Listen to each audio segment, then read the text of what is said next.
बांदा तोडा मार्ग राज्य मार्गावर पानवळ इथं 2 एसटी बसमध्ये समोरासमोर धडक बसून झालेल्या अपघातात दोन्ही बसमधील अनेक प्रवासी जखमी झाले।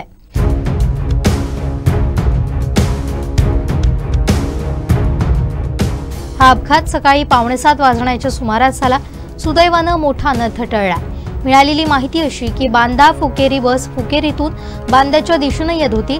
ती बस पानवळ इथं आली असता समोरून भरधाव वेगात येणाऱ्या उस्मानाबाद पणजी बसची समोरून जोरदार धडक फुकेरी बसला बसली।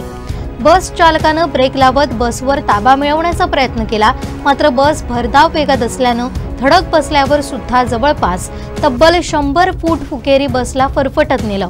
या अपघातात फुकेरी बसमधील महाविद्यालयीन विद्यार्थ्यांना किरकोळ दुखापत झाली आहे। सर्व जखमींना उपचारासाठी बांदा प्राथमिक आरोग्य केंद्रात नेण्यात आले।